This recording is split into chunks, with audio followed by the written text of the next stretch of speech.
David, starting with the quiz question. According to Zippia.com, what is the average age of a real estate investor?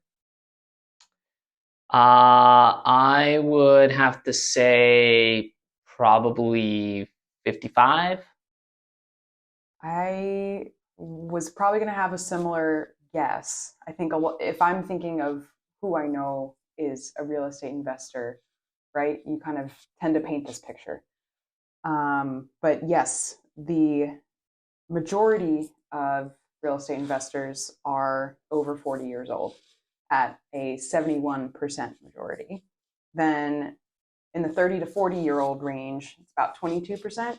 And then only about 7% of 20 to 30-year-olds are Wow. investing in real estate.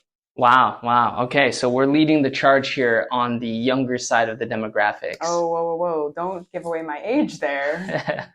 Can you tell me a little bit about what got you into real estate? Yeah. So I have to give credit to Nick Ayala. So shout out to Nick.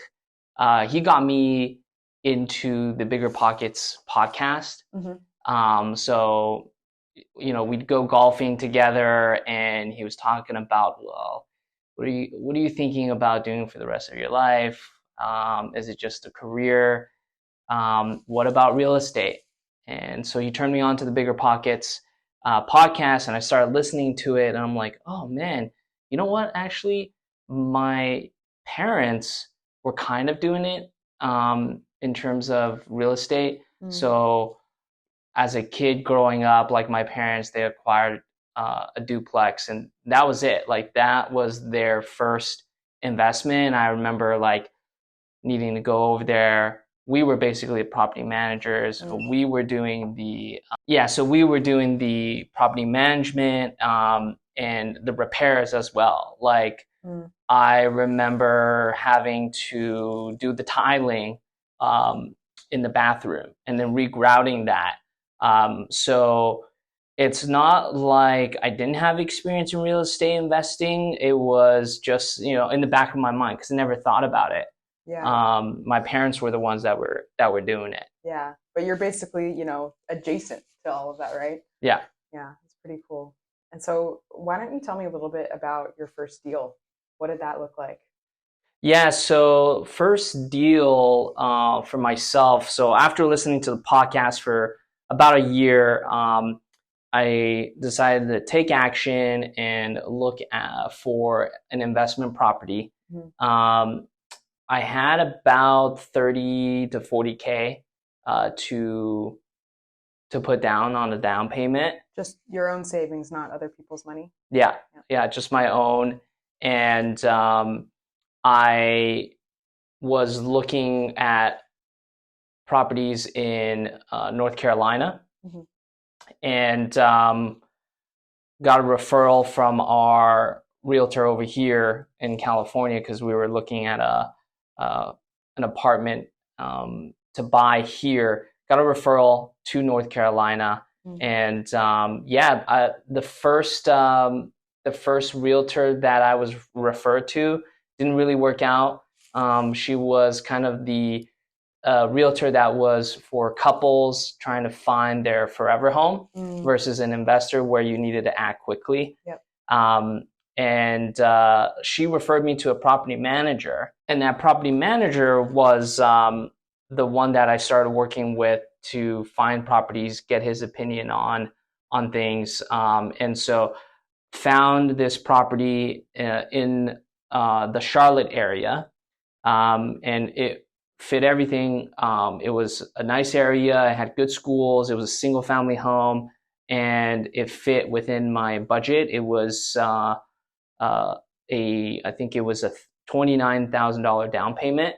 So that was within my range. And got some FaceTime videos of it and purchased it. That's amazing. What drew you to out-of-state investments? Yeah, so California is where we live, right? And it is super difficult to acquire a house for, a 29K down payment. Yeah. Right? It's expensive here, that's for sure. Yeah.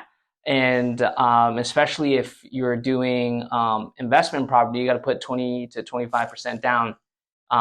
And a place here in California, I mean, you're not going to get anything for 29K down. And then any advice for people that are looking to start out? Because I think for me and kind of you drawing me into real estate as well, it's pretty scary. And there's a lot of hurdles that you are building for yourself and other obstacles that you may be encountering trying to make that first leap, that first jump into real estate. So I guess what would be your advice for folks that are just starting out?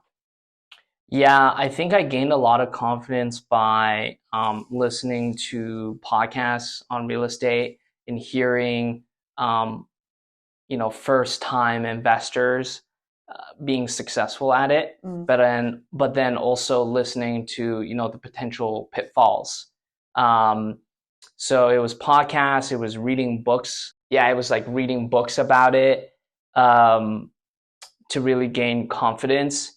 And back then, I mean, I didn't really know anyone in real estate doing out of state investing. So I couldn't lean on a resource like that other than my property manager or our property manager for, his advice Mm-hmm. on where to purchase, if it was a good deal or not.